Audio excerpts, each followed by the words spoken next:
Today, we're sitting down with Paul Thrift, CEO of the real estate giant Thompson Thrift. Over the next 50 minutes, you'll hear how he goes from flipping one house in high school to building a $7 billion real estate empire. If you're new here, we're Roots Realty Co., a real estate company that has helped over 400 people plant roots and build wealth in Indianapolis and beyond. We work really hard to bring on top entrepreneurs like Paul. Only 10% of you are subscribed. All we ask in return is that you subscribe. Now, let's get into the show. Paul, you flipped your first house when you were 17, built a development company starting in college, and now your company has done over $7 billion of investment across half the United States. Did you ever think it was going to get this big? Well, the easy answer is no. Didn't really know what to expect. I met my partner in high school and we were friends, but really had no plans to go into business together.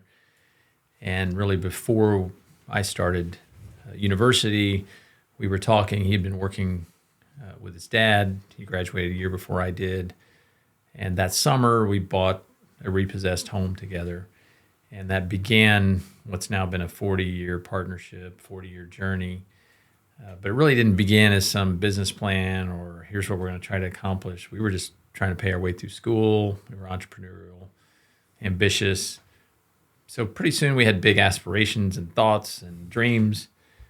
So I would say we would have told you we would have accomplished something, but really we didn't really build a business. We were just working our way through school that turned into a business. Mm-hmm. So I wouldn't have imagined it being what it is today, but I had no idea what it could become or really what it took to get there at the time. And thankfully, kind of ignorance is bliss. If you would have realized what it took and the time and the energy and the commitment, probably wouldn't have done it if I would have known at that time. Yeah. Just what it really takes. Right. To get As I was reading, it's $7 billion of investment across, I think, 22 or 23 states, so like half the nation with offices, Terre Haute, Indy, Phoenix, Houston. I don't even know if that's all of them. It's kind of mind-boggling when you just look at it that way. But of course, back then, you're just like, what's the next thing to get the cash flow going to pay for college, which I love that. I mean, your story, I think, is very grassroots and organic. And obviously, you had no trust fund money or anything like that. So I think that's really, really awesome. It's completely organic. That's a good word for it. Completely organic. Starting with one house, I think that's everybody's story starts with a reason why they invest in real estate. Like real estate can become attractive. So I like the bringing it back to one. One of the things to prepare for these shows that I do is call people that know you, or at least that I know you, which in my network is Ethan Fernhaber. And I was like, hey, we're having Paul on. What is a question I should ask? And Ethan said, I'll miss the quote, but it was, you're at the pinnacle peak of success today. How did moving to Indianapolis or to Indy, Terre Haute at 8 set the stage for that for you? Like, how did Indy play into it, Indiana in general? Ethan's a big Indiana guy, so I think he wanted to hear the champion of Indiana and the roots. Yes. Well, I think a lot of Ethan, for many reasons, he's a guy of deep faith, very smart business guy, so I appreciate, his support and confidence. My family moved from Texas when I was 8 years old, so Indiana's home to me, and it's what I've grown up with and raised my family in Indiana. So it's been very good to me, afforded me opportunities that I don't know where I would have been otherwise. And so I moved to Terre Haute, Indiana, and that's where I grew up. So that's home to me. Began to work in Indianapolis in the mid-'90s. And so we hired our first person in Indianapolis in, I think, 1996 or 7, and then just grew our presence here from that first hire and began to work here.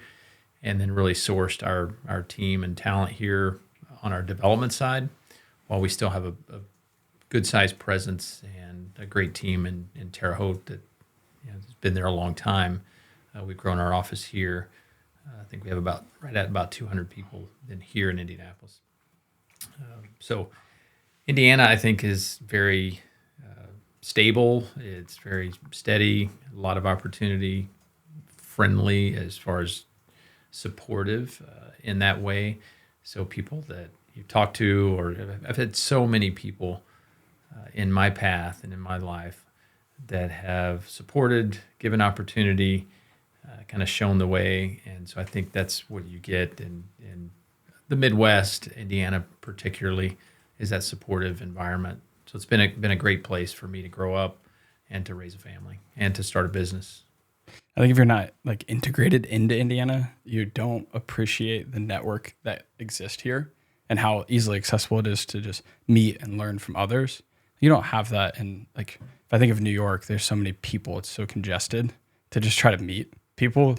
You could run into anybody in the street, where here we're a little bit more spread out. You know, I can call somebody like Ethan, who I met from 2 other people, and then have you on the podcast, which after he did the show, he's like, you have to have Paul on. So I knew I had it bookmarked. I'm like, I got to call Ethan the night before and get the rundown. So I appreciate him in that. And I appreciate Indiana in the way that it just breeds entrepreneurs and the real estate here in the way that we are able.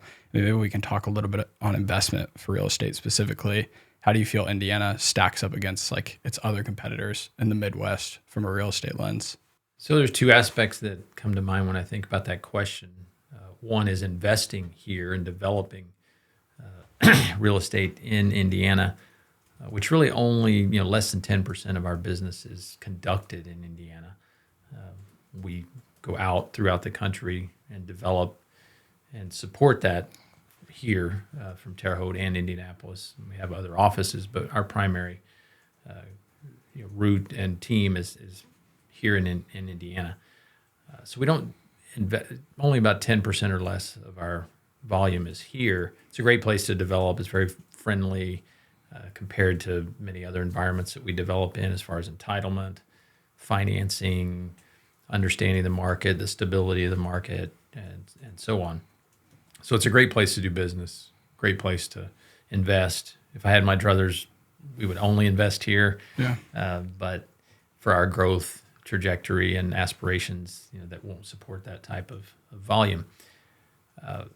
The other aspect that I think of. Quick pause here, because if you're an investor in Indianapolis, access matters. That's why we work closely with Tony Boutros at Indy Homes Reborn. He's one of our main sources for off-market wholesale deals and consistently brings strong opportunities to our agents in our investor network. Click the link in our bio to get access to what Indy Homes Reborn has available. Is just the developers here, particularly in our space, real estate, and particularly multifamily.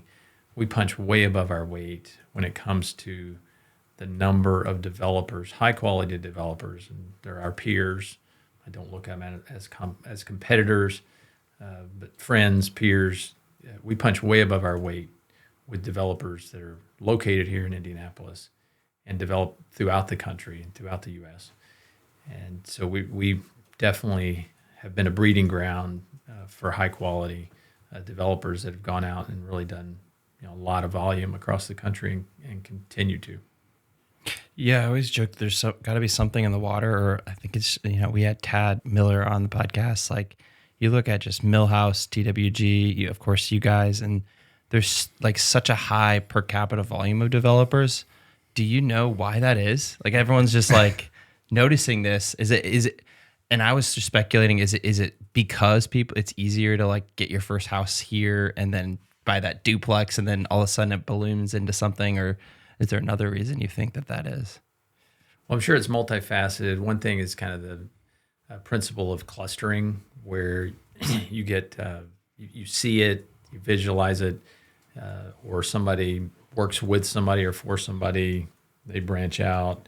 You've had some big developers here like Duke, and Simon, and others who have been based here and bred here. And so there's been a lot of spinoff from that. And then you get 3rd, 4th generation away from, that epicenter. It continues to spiral. So I think it's that clustering effect that just spins off, whether it's just being associated with or seeing it displayed or working in that environment and then taking that out. And maybe you do a different version of it. But to me, that's the best explanation. As well, it's a great breeding ground. But I'm sure there are a lot of other places that would also be supportive of that type of environment. But I think it's the clustering impact is what I would point to as the biggest reason. Yeah, for you, as you, something that repeatedly came up when I was asking others hey, we're having Paul Thrift on the podcast.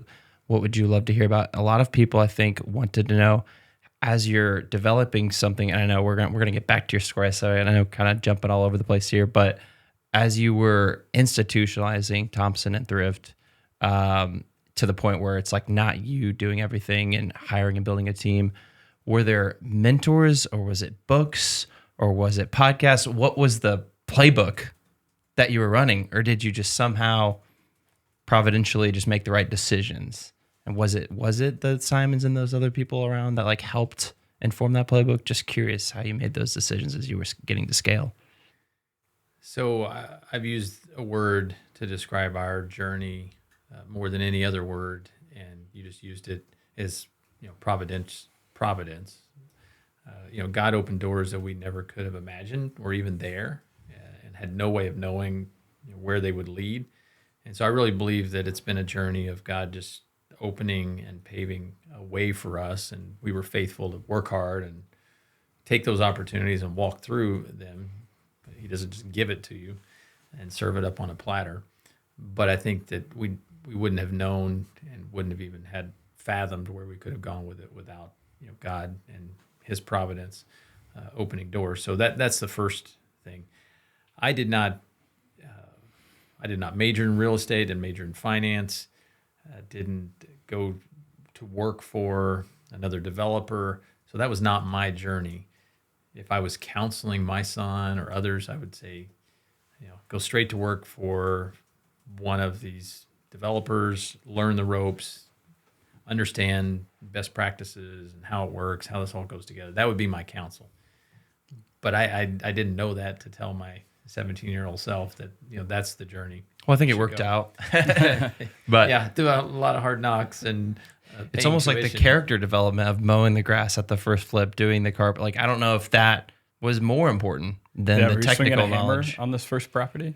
Oh, for sure. We were, neck deep and tearing out plaster and plumbing and mowing the grass and you name it, we did it. And so for quite a few years, we were definitely swinging a hammer between classes, paying bills late into the night. What did your college mates think about that? I think you guys were crazy. Like, why are these guys not grabbing beers and partying with us? Why are they off? Well, I didn't say we didn't do that as well. It was actually high school too. We didn't the first flip. we didn't miss. We didn't miss any parties. I don't think. Wait, it was in high school? It was my post high school, so it was summer just after high school. Right? Okay. I mean, that's still Early crazy. grad. Wow.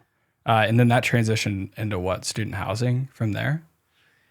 We did transition pretty quick into student housing while we were attending Indiana State, John and myself. We saw an opportunity that we saw at other campuses or had exposure to, but off the campus of Indiana State University there in Terre Haute, there was no purpose-built student housing. It was only houses that had been divided up into 4 or 6 units, sharing a kitchen type style. Correct. Yeah, yes, pretty tough circumstances at the time. You didn't think about it being tough. We saw an acre of ground really adjacent to campus, and we'd been developing, for a few years, flipping houses and building some fourplexes. And so 3 or 4, maybe 3 years into school, we envisioned this opportunity to meet the demand for student housing. And so we identified an acre of ground, put together a plan, and built 28 2-bedroom units. So that was our first kind of significant project that now you look at the cost per unit and the total budget and you think, oh, well, it's pretty meager. But at the time, that was a big project for us. Yeah. Really. Well, you'd never done it before. 4 years into school, never done anything to that scale for sure. Yeah. New construction, so design, meeting all of the criteria, getting entitlement, financing, capitalizing a project like that was all new to us. And then managing something at that scale. And student housing is very different than other housing that we had some experience and gained some experience at managing the student process of basically leasing everything at within 1 week of the year, turning everything that first year, turning 75% of the units or more within a week's period. That was quite an experience. But my partner's really good at marshaling resources and managing construction activities and even then before we had really split duties, but he shined at that. Does that building still exist? It does. Yes. We celebrated our 40th year anniversary this You still year. own it? We don't own it. Oh, dang it. Yes. I wish. Kind of wish we did, but we don't. I do too. And if you look back, though, at the time we sold that was probably almost 10 years into since the time we started it. But we went back there to record a video just in kind of the journey and celebrate. But it actually still looks really good today and still is in service. And we had multiple phases over the course of about 7 or 8 years. And so it became, I don't know, several hundred beds there. But it still looks great. And what a still blessing in to the service campus. today. The college probably should, cut you a check. I'm sure that actually helped their growth and development. You would imagine. Yeah. You talked about your partner, 40 years. You guys have been partnered together. It's incredible. I was looking at a stat, just always thinking about our partnership. 70% of partners don't make it in business. What's the bread and butter? What's the secret sauce? You get marriage counseling, but give us some business partnership counseling.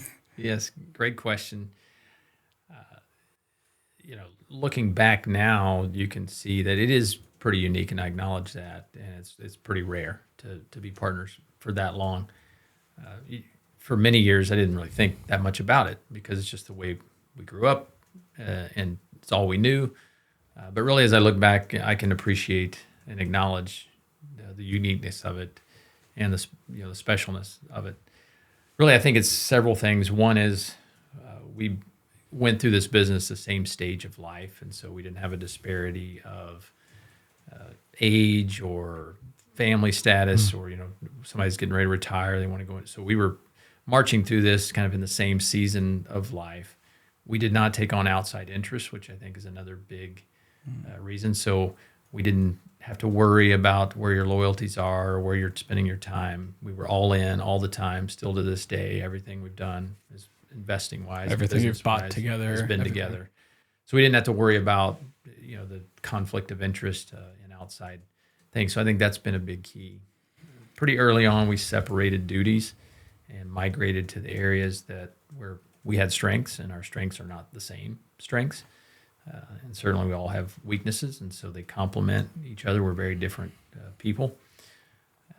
And we've always agreed on the major strategy. So we've never really had disagreements on major issues. Our disagreements have generally come minor things that were easy for somebody to give or yield on. And I think maturity is a big part of it, is understanding, hey, there's going to be push and pull in different times, and having a certain maturity and yielding, to the other party at certain times, knowing when to keep your mouth shut and when to say something. And I'm probably pretty bad at that, so knowing when to keep my mouth shut. But anyway, it's been a great partnership. I'm very, very blessed, and those are a couple of things that come to mind as kind of why I think that we've had the longevity that we've had. So either I got to buy your Airbnbs or I got to sell a GNC, or you both sell something. Yeah, we're starting to get into that same pool because we've recognized the distractions outside of the main ship being our own investments. We just went after them with each other. 'Cause early on, my wife's like, "Don't buy a building with Tyler, like you idiot," and then now she's like, "Buy a building with Tyler, you idiot. Stop doing things separate." At a certain level, like simplicity and knowing who you trust, and just like, this is the person I trust, and I'm going to continue to build that, and being aligned, I think, in the deepest things, which that's what I was going to ask. Are you and your obviously, I know your faith has propelled you and kind of been that bedrock of not just values, but also, I think, calling. And we'll get into some of the stuff you guys are doing. Has that been something that sustained the partnership as well, would you say? Faith? Yes, I think we're deeply aligned on our values. We're certainly different people and have different ways of expressing that. So, but I would say that we have complete alignment in that area. That's awesome. For those that don't know, development, I think, is this big word that's like, oh my gosh, like cranes and multi-million dollars. Like, obviously, it's just buying land and developing. Could you kind of explain what Thompson and Thrift I would hate to just assume everyone knows what you guys do, because I've heard from the development side, but then also from like the Our side is more on the like investment side. It's like I have friends that have invested with you. Do you kind of explain at a high level what you guys do? Yes. So we have two different operating entities, a development company, and we have a construction company. So John, my partner, he has oversight and is CEO of Thompson Thrift Construction. And I have oversight and I'm CEO of our development company. And that development company houses acquisitions. We go out and secure and identify opportunities in markets, from market research to out identifying parcels of property. So we're identifying areas of opportunity right now. Our focus is on multifamily or apartment development. So we're identifying markets that we think have the right fundamentals to lead to the right demand for multifamily that exceeds the supply in that market. So we identify through market research the markets. We have site acquisition folks that are out identifying potential sites, researching those, putting them under contract. Then we have design folks that are designing the sites and the buildings, working with outside architects to do that. Financial feasibility, understanding how that deal underwrites. Will it meet the pro forma? Will the demand be there? What rents? What are our expenses? And so on. What would the exit look like at a certain time? Projecting the financial performance of this project. Then you have to capitalize it. And so we have to have the proper debt structure on it, as well as the capital and the equity. And ours development is a very capital intensive business. So we have to raise a lot of money annually. We'll do between $800 million and $1 billion worth of development this year. And so it requires 30-40% of that in capital or equity.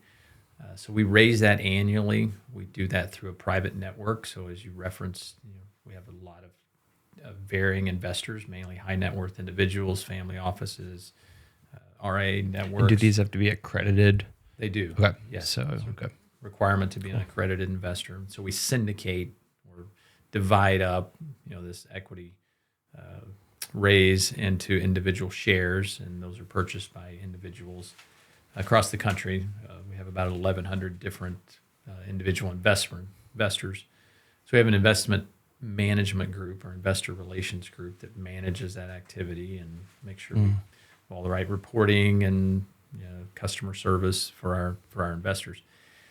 And then going through the process, we'll build that. Talk about multifamily because that's primarily what we're focused on. And then we manage it. So we have a management company that manages the on-site activities, the leasing of the units, the maintenance of the units, and so on. And then we'll take an asset full cycle to sell it and monetize it. And so we have a team that takes it through that process. They'll work with local brokers to market it fully, but it still takes a lot of internal resources and attention to shepherd that process to a successful conclusion. So that's kind of the full life cycle of a project, and construction obviously services that activity through the heart of that on-site activity to construct that asset. They're involved from the very beginning of helping to budget and design so we can make sure it's designed to a buildable budget.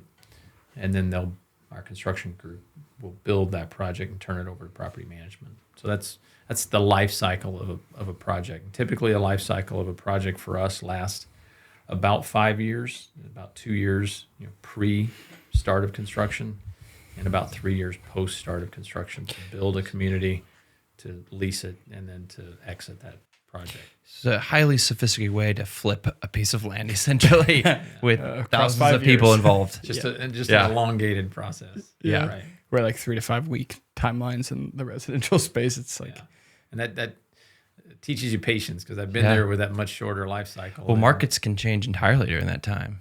That's right. And that's part of the risk profile is just that we're having to think out 4 to 5 years into a market. What's it going to look like? What's the micro picture going to look like in any certain submarket? And we work across the country, so that can vary greatly from region to region. But then also, what's the macro economic picture going to look like? Interest rates, capital flows, the economy in general, jobs. And so it is very difficult to forecast out. So we look at a lot of data, look at historical market cycles and trends, but you don't always get it right either. And so you have to be prepared for that. And a lot of times, it's a waiting game to wait till the market comes back. Everything cycles, real estate certainly cycles. And we've been in a down market the last 3 to 4 years for real estate in general, multifamily as well.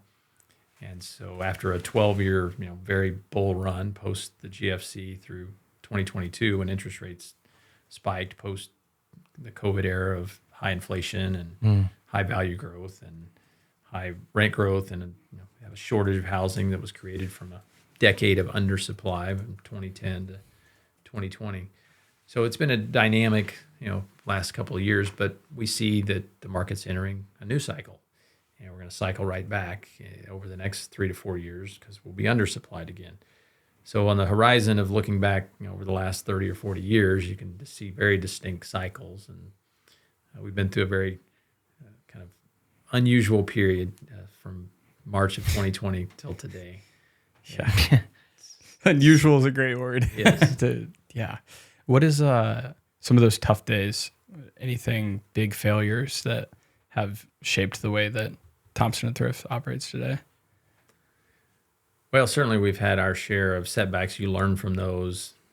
I don't think any business is exempt from that, at least not that I've been associated with or aware of. It's usually the most important turning points, in fact, sometimes, or when things don't go right. Oh, I think, yes, you learn much more from the setbacks than you do the successes. We try not to dwell on them or let them get you down, but the term fail forward, you try to learn from them and move on and lean into the next opportunity.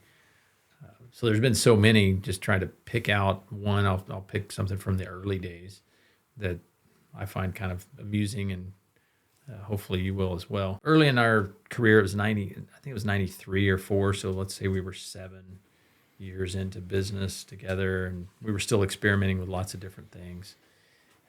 Real estate was our primary love, passion, but we partnered with a person that was going to start.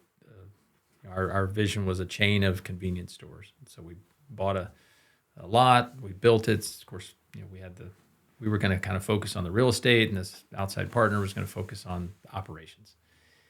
And so we did. We built it, opened it, operated it. We were interested in it, and so we worked. I worked the counter for about a week just to get to know the business.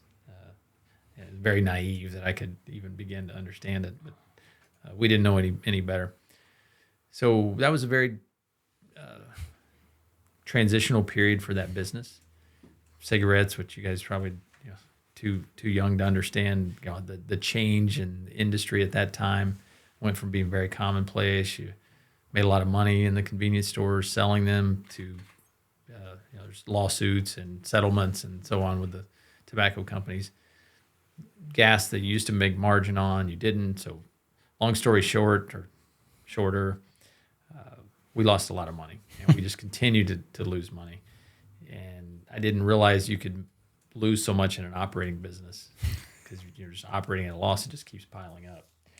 So the takeaway from that is we really determined after that to focus on real estate, stay out of operating businesses, stick to our knitting, and we've stuck to that to this day. But it was an expensive lesson. We're really fortunate it didn't just put us out of business at the time. So we fueled that and funded it with other real estate transactions that we actually were turning a profit on. But we learned from that. I feel like in real estate, focus is just so important. For me, I've done some long-term, some short-term, one flip, one burr, and I'm a master of none, right? It's like now I'm deciding, me and Max are like, no, I think we do want to do this like small, medium, multifamily, just to like get to a level of specialization to where you're in a role where because otherwise you're doing a bunch of roles, you don't know what you're doing, and someone's going to come around and beat you, or you're just going to get blindsided. Within Thompson Thrift's journey, Thompson Thrift, sorry, I know there's not an and in between it, but within that journey, I feel like there's an inflection point where it went from we're doing one deal and then we're focused on the next deal, and you're kind of manning the stations and doing a lot of yourself to the point of hitting scale where it's a truly national company where you're probably, the visionary, leading the team, setting the course for the whole organization. What were the keys to getting there? Because I talk to a lot of developers who are stuck in the weeds, making the calls to the city or to the contractor, and they just can't get to scale. Like, how do you get to that magical almost point of scale where you have, at least from the outside looking in, where you have people all in their right places? What have been the keys to getting there for you?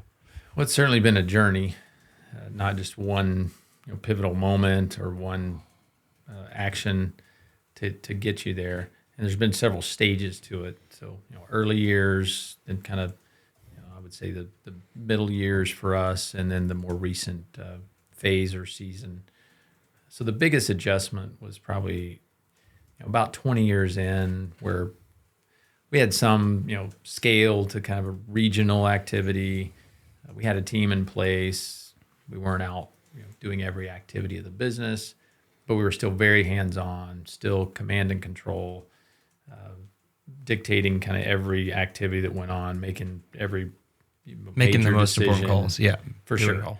And so about 20 years in the, say, 2006, 7, when we looked and really decided we wanted to begin to focus and we wanted to develop a business plan that we could scale at nationally.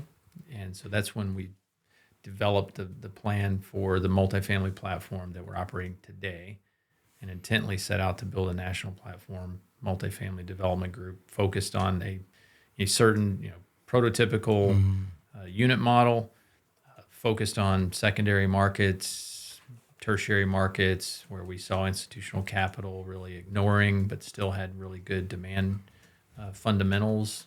Little did we know how the multifamily market would mature over the course of the following 20 years. That was totally unbeknownst to us.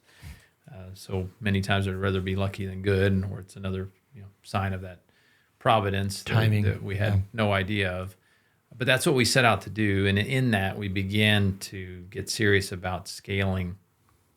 A few years after that, we really transitioned to really having to talk about institutionalizing our business because we experienced such dynamic growth in executing that plan, and then quickly realized we cannot sustain this from a command and control model. It's just not sustainable with the growth that we had, the geographic diversification, the growth in number of people, growth in volume. I'd imagine you were quite overloaded potentially in that time. For sure. And so all the needs changed dramatically, from management to capital raising and other things. So everything's changed dramatically. Our culture it was easy to kind of just transfer your culture through proximity and osmosis, because you were with everybody. Everybody was around you in eyesight. And we've got people working in a different state right now. Correct. And when we had people on a plane to go see them, as soon as we had people 1,000 miles away working on a product type that we'd never built, maybe never even met them. Well, they didn't have any knowledge of our culture, or what our biases were, or what our preferences were, or even what our values were. And so we began to understand in that period, shortly after that, hey, we have to institutionalize these values. We have to state them. We have to memorialize them. We have to communicate them. We have to live them. We have to be really intentional about this. So we began a process of kind of retaking our culture, building it out in the way that years prior it had just been transferred through proximity and example.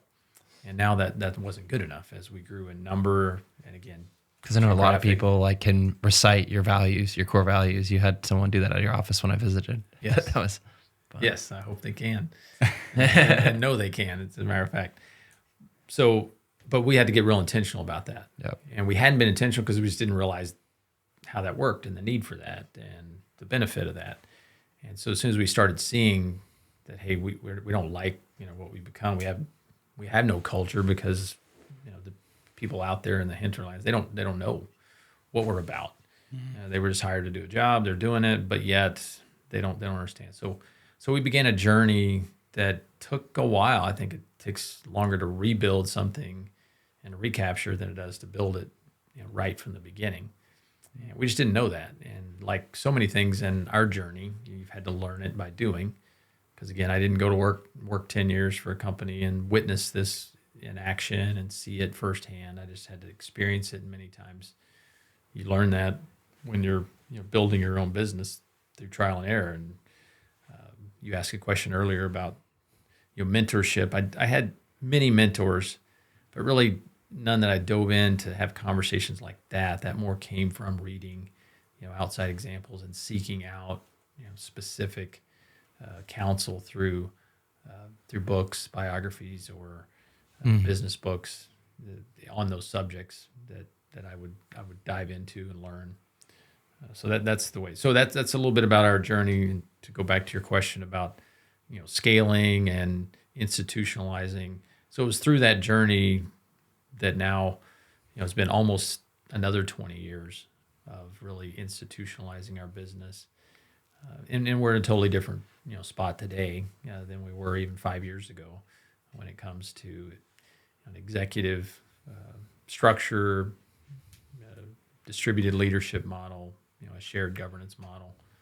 How much of your time or decision making is tactical, like we're running this play, we're going to this market, and how much of it is just cultural leadership? I would say 10% tactical. Can't get behind the store clerk. You can't be the guy checking people out anymore, right? Right, that's right. Yeah. And probably 25%, 30% cultural. And then I have some other responsibilities I'm still involved with that take up the other portion of time. So still involved deeply with our ultimate project approval process, investment committee, site tours, going out to markets, understanding the sites and markets at a high level, giving the ultimate buy-in, because we still support it with our balance sheet, our capital. But the biggest thing is I still represent our organization out to our capital partners. And so being able to honestly say to them that, look, I've walked this site, I've understand this market, I've spent time in the market, and ultimately I signed off on this project. And then the balance of my time is spent out with those capital partners, raising dollars and communicating with them, because it's a big part of our business and a big drive. So you're still selling? Yes, sir. I don't think you ever stop selling. I don't think you ever stop. A quick aside, most people overpay for insurance, or worse, they're undercovered and they don't realize it. We partner with Jackson Blevins at Core Insurance Solutions. He's a full-service broker here locally in Indianapolis who handles everything from home, auto, boat. He can do it all, and he understands the retail side and investor side of the game. If you want someone who can shop the market for you and tailor correct coverage for your property, connect with Jackson in the description below. Do you get to get any joy or happiness going to these like sites? I just feel if I was the developer, I'd be like, this is so cool what we're building. Or is it all like, all right, let me make sure that everything's happening correctly and going? That's always the question. Yes. I would say more the latter. Yeah. That it is got a job hard to to step back and take any real pleasure or joy in the product. Yeah. Because your concentration, my concentration is always forward. Yep. I'm looking at the next hurdle. I'm thinking about 4 years from now, 5 years from now. Okay, these projects that we're having to make decisions on today, it's going to be 4 or 5 years before we know how that works out. So that's 90+% of my focus. Yeah. So to step back Kind of a and pioneer a little bit. To step back and really take much time to say, oh, let's just relish in the victory here, or this building that looks so great. Or that's hard. Now, I'm trying to still to this day to try to build in some discipline to do that, because you need to celebrate with your team. You need to acknowledge them. That's important. To have checkpoints. More so than for me to sit there and celebrate. It's important for us to celebrate for them. Yeah. So I'm trying to build in better disciplines to do that and get more comfortable doing that. But it's hard because your focus is forward. Yeah. But Makes yes, sense. it gives me joy. And there's another aspect to that question, I would say that for many years, and particularly when you're out swinging a hammer or you're very close to it, building and developing can be very rewarding because you see what you've done right there. And it's this building or this day's worth of work that you just completed. And it's like immediate gratification. Yeah. And that's very rewarding. Developing, running a company, particularly when you deal with projects with long horizons, it can be kind of thankless in that you don't see the fruits of that right in front of you. So at some point in time, I had to shift my sense of accomplishment from project-oriented to people-oriented. And now I get most of my joy by watching a team work together, accomplish a task together. And so I've had to, as I've evolved our business, as we talked about earlier, I've had to get my sense of accomplishment by managing that team, leading that team, developing leaders, developing people. And so that's where I get most of my sense of accomplishment, is looking at our teams and watching what they're able to accomplish. And so I've had to get my sense of accomplishment from that. Yeah. I think talking about the team is one of the things that we do with Roots. We've got 15 agents and growing. Faith is a huge part of what we do, not only like internally in the culture, but externally with events we're hosting or even the podcast, just not shying away from being bold and taking ground for the kingdom. And how does that interplay with the people aspect for you? Well, I commend you on recognizing that at such an early age and stage of your business. That's not something I can claim that we did well early in our business life. At that time, my faith was very compartmentalized. That was kind of, Sunday, or that was my personal thing. This was business. This is life over here. It was very compartmentalized. And years later, really maybe 15 years ago, I realized that, look, my life is not compartmentalized. In my faith journey, my work, my personal, social life, kids, it's all one and the same. And so I began to go through a process of trying to decompartmentalize my life, which I'm probably still on that journey of really, truly, trying to break down these walls of separation between these different aspects of your life. But I really set out about the same time I described earlier as, hey, I don't like this culture that we've slipped into. It was about that same period I was praying for a ministry. I envisioned it to be outside of the business, and turned out God kept answering me, why do you keep asking me for something different when I've given you, these people around you, this sphere of influence, a very narrow set of skills. You're standing on it. You just got to use it. Yeah. Why do you keep asking me for something different? And so at that time, I really set out to accomplish that using business as a ministry, creating a ministry. It took me a couple of years to understand what's that look like and what's that mean for us. And again, it's still a journey I'm on today. And we have aspirations to take it way beyond where we are today. But it was to then begin to minister to our people first, then our communities outside of that, as an avenue for our people to go out and grow and flourish individually through serving, also to expose them to that activity of serving and to gospel-centric ministries that we support. And so it all works together. But really, it's about impacting our team, demonstrating the love of Christ to them, exposing them, giving them avenues to serve, giving them avenues to grow, leadership development, service, professional and technical development. All these things work together to allow them to flourish as a whole individual. So we've built a pretty advanced, sophisticated program within our business that has a staff, has a brand, has a budget. We have a strategy and intentionality behind that. And it started very small and has grown to where now it's a huge part of our organization. I mean, it's part of our DNA and it's part of who we are every day. And it's not me, just like the evolution of our business. I don't have to go drive that every morning. In order to advance it, we have a really accomplished leader. He has a staff. We have volunteer leadership in our organization. And so I still get great satisfaction from being involved and actually have as a goal to spend more of my time in that activity over the next several years rather than less, as I can move away from some other duties. So that's been a big part of our journey and is a big part of who we are today, but it's been a long journey over the course of a long, And this is the vision years. trips. That's a component of it, or is that the main impact sphere for it? It's a component of it. So the vision trips we take, we have 3 pillars within our what we call TT Serve. We have our team members, which have programs to support them.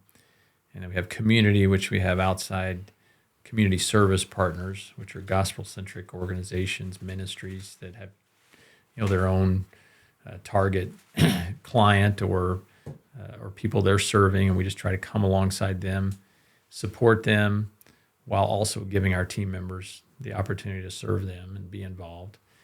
And then the vision trips is our global pillar, which we work to build churches in 5 Central American communities, Costa Rica, Panama, Guatemala, and 2 cities in Mexico. And so we're financing churches for congregations that have a need, and also hope centers for that church to minister to the community. Mainly it's feeding kids, providing medical services, places they can gather. So we take trips, 5 trips a year, 1 to each market. We have about 10 to 15 of our people can attend each trip. And so it's very life impacting for those folks to be able to go, to serve in that way, to experience that. And so it's terrific. It's just been highly impactful. Incredible. I love that. That is not what I expected when I asked the question. So congrats to you, and God bless for that the Lord's working. It's all in glory the to way. God. He's really orchestrated this in a way I never could have. That's ever probably why imagined. he's allowed your company to be so successful, is to have this impact. I mean, I truly believe that. Well, I would be an I would instrument. Second that. Yeah. Because From the outside looking in. I can't take credit for it because again, you just never could have known. I never could have known, the steps to take to even get to where we are today. And I can only imagine what that outward focus mission does within the company, of just like bringing in a source of light and joy and further purpose, even if they're not able to go to Mexico or to Costa Rica. I'm just sure being around that and having that mentality, because we've started to do these street sweeps, which is a very locally formed version of that, where we'll go out to a park and clean up, give out homeless care kits, and not evangelize too much, but we're working on that. And what that's done for our agents is monumental in terms of reframing how they think about being in real estate. It's just like, there's more than just a paycheck. Yes. Here. Yeah. Again, congratulations to you guys for embracing that at this stage of your career, and I think it'll pay huge dividends. And I love what hopefully you're doing. we'll be going international at some point. We have a transaction coordinator that's based in South Africa, and it's a tumultuous time there, so we want to get out there to serve in some That's great capacity. Yeah. This has been awesome. We have a last minute kind of section called Planting Roots to kind of tie it all together. So they don't have to be quick answers, but we'll ask them fairly quick. So you moved from rural Indiana to Carmel quite a few years back at this point. What's your favorite restaurant in not just Carmel, but Indiana? If you had to pick one. Well, it's an easy answer when you talk about Carmel. We live right downtown Carmel, and so within a block is Monterey. And so we find ourselves there probably weekly, and we really love that restaurant. So I'd have to say that's our go-to and probably our favorite, although there's a lot of good choices. Vita downtown is my favorite restaurant downtown. So I'll stop there because I could name a lot of restaurants. That I think it's Ambrosia Group or something. Can't remember their name. They just opened Piedra, which is at Bottle Works. You'll have to go. Yes, and that gentleman that owns that is opening or a similar concept restaurant at our Union project, which is part of Fishers District Development in Fishers. I think I saw that. He's And he lives in Fishers. So he'll be opening that restaurant early next year, and so we're excited to have him, as well as the Cunningham Group is opening a restaurant there, and Flower Child and several others. We've got a really Oakmont. So Can't go wrong. We got a lot of great restaurants coming on top of what's already there in that Fishers District that we're proud to have developed. And the city's really embraced, the community's embraced it, and we're really I was hoping you'd pick a Terre Haute restaurant, but there's some good choices over there. Yeah. There's some okay choices. Actually, there's some. I'll defend the restaurant scene over there. It's pretty Next strong. podcast. Yeah. Go deep. Yeah. You mentioned books being a place of knowledge. What is a top 3 list if you had to shrink it all the way down? Top 3 reads for you. Top 3 books. Probably the best leadership development book is James Hunter, and I'll probably butcher the name, but it's the world's greatest leadership principle or something. Is I forget the title, but by James Hunter, and that was the best leadership book that I've been associated with. You know, you can't help but love Good to Great. Jim Collins is just a classic business book that is just dynamite. Boy, there's so many others. There's a book, and I'll probably butcher the name again, but it's on Solomon and the Proverbs, and I forget the title. I've read it quite a few times, and really love that. Frederick Hyatt's The Road to Serfdom is also just classic book on economics and free markets and capitalism. So that's stellar, and you just can't do better than that. We're not following that one too well in our No, we're not. economy, but not a fan of Keynesian. We're not at all.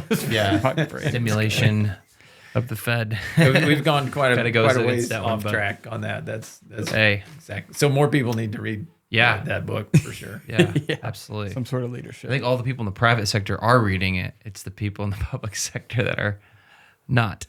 Yeah. Well, we vote them in, so it's No, we you're can't really right. blame them. Can't. We got to blame the public. That's one thing that's easy to do is blame who's elected. Yeah. We keep reelecting them. Yeah. Last question for you. We're big on personal habits. Absolutely has changed our life and our trajectory from a young age. Fortunately, we've had mentors that have shown us that. What is one habit that's changed your life? So you try to develop a lot of habits in order to advance where you want to be eventually. I'll say 2 come to mind. Reading, for sure.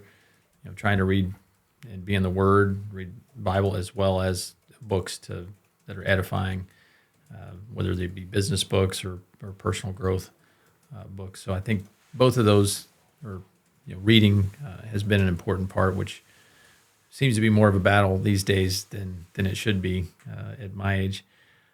I would also say just a practical habit that may have been forced upon me just by my workload, but that I did intentionally over the years was just spend a lot of time Sunday nights getting ready for the week. So doing a 2-week look ahead, my calendar, preparing for meetings, 2 weeks out constantly on a rolling basis, and spending 7, 8, 10 hours on Sunday evenings just preparing for the week. If I'll 10 do hours. that, generally speaking, it's I love that. it's been that in the past, probably more like 6 or 7 now. That's next level. But That's maybe why I'm not having that type of success. Well, Mine's like a 30-minute you got- preview. you got time. Yeah. But if I go into my week having done that, it's a totally different week than if I don't do that. And when I don't, and there are times you just can't because You're reactive, right? That's correct. So then it's a totally different week. But I am working recently on honoring a Sabbath, which I've never done, and it's a work in progress for me. But that's having me rethink and kind of reshape that time. So I'm now trying to spend more time on Saturday doing that. Mm-hmm. But I like family time on Saturday, so I'm trying to reshuffle this right now. But that's a habit I've done for 35 plus years. Yeah. And I think it's helped me, and because I know I miss it when I don't get it accomplished. Yeah, I do about like a 2 hour on Sunday evening, and if I miss that, I'm screwed for the rest of the week. Yeah. It's like waking up after your alarm the rest of the week. You're just like, what's going on? Never catch up. Where am I? Right. That's the best thing. We do have one more. If you had a billboard in Indy for just a week paid for, what would it say? What's the message that Indy needs to hear? That's a good question. It's hard to pin me down to one answer. I think what they need to hear is that Jesus loves you. Probably on a practical, that's very practical. So I don't want to take that away. But just on a kind of life principle that I think would fold into that is, don't sacrifice long-term goals for short-term benefits. It's just we all suffer from that. We have these long-term goals, and I've got a principle I put together in a graphic form of here's your goal, here's where you are. You want to march toward that. It's going to take incremental progress. But every little angle or degree you get off of that, the longer you don't get back on that track, the harder it is to climb back on that path. And so, but we all get distracted with these short-term lures or benefits. And so we can't sacrifice those long-term goals to get sucked away to these short-term gains. So that's one principle that I try to live by and try to communicate. So I think that's a message that we could all benefit from. I love that. We have an agent in our room that could hear that, just struggling through provision and getting started. And it's like, you're just so close. Just hang on. Yes. Just one more step and you're going to get there. And that's everybody in entrepreneurship, I think, that when your provision or piece gets out of whack, it's like taking a second to think about the long term. Why am I here? People make very short-term decisions is what especially when it involves money. Right. Is what I think you notice. And it's hard to be an entrepreneur. It dips down before it hockey sticks up usually. Yeah. I love that. Just to kind of affirm you, I love that. I feel like you have a pastor's heart, but you're an entrepreneur, and that's very rare. Like I could almost see like your energy was like going down when we're talking about money and scaling, and then we talk about the missional side, and your energy goes up. And I noticed that in other podcasts. So I would affirm you in what you're doing and leading the company. It's really cool. Well, thank you. I've been real impressed, guys. I haven't spent any time with you, but just your advancement and your maturity for your ages. That's no criticism. I wish I could go back and be 25 or 30 again. But just the way you're shepherding your business, and the fact that you're taking time to communicate in this way and to seek people out and have these conversations, it's very impressive. So I wish you all the best, and know that you're going to do great things. I appreciate that. Thanks for coming on the show. This has been another Roots podcast. Make sure to like and subscribe. Comment your top read in the comments below. Peace.